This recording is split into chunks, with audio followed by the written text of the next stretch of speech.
first impression of Dustin actually wasn't in person. I was at church, and I remember distinctly sitting there, and they Skyped him in when he was in Nigeria. At the time, I didn't know that it was going to be my husband, but when I first met him in person, I thought he was very cute and handsome and tan. But most importantly, I remember that he was from, he had been in Africa, and it really intrigued me. Megan and I's first date was in Abilene at a little Chinese food restaurant called Bonsai. She drove about 3.5 hours up to come see me, and we actually spent the weekend together. Dustin and I became a couple pretty quickly after we started dating.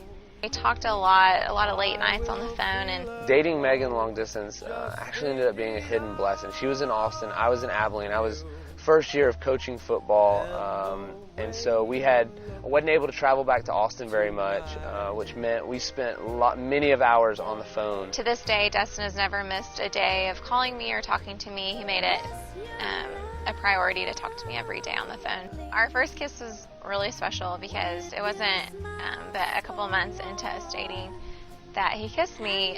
He made it clear at the beginning that he wanted to wait a while. So the first time that we kissed was actually out at his parents' lake house. So we went on an evening sunset cruise.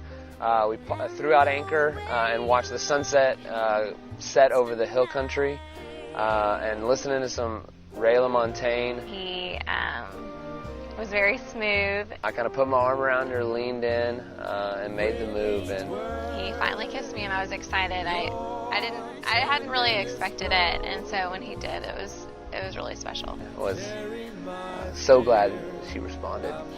Dustin proposed to me on January 20th. With a little bit of trickery. My dad invited me out to lunch on Friday, and I didn't think anything of it. He picked me up, and he said he wanted to go to Shady Grove for lunch. And when he drove her to the restaurant, he was in an old 1940s pickup truck. Picked her up, and as he came out to check, he told her to stay in the car and check to see how long the wait was.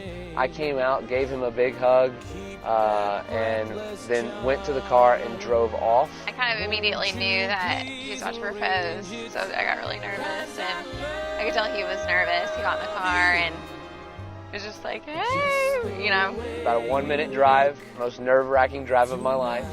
We drove there under a big tree at Zilker Park, underneath a picnic setup with a lot of memorabilia that we had from our relationship.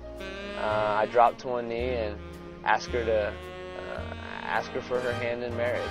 The thing that I'm looking forward to most about marriage is just having someone, especially someone like Dustin, there with me every day, waking up every morning, an encouragement in my faith and in my life, and just kind of a cheerleader to cheer me on and be there with me, and for someone to have there for me to encourage as well and to live life with. And I'm excited about growing in our faith together and as a couple, and I don't know, serving God together and just having a fulfilling and fun life together.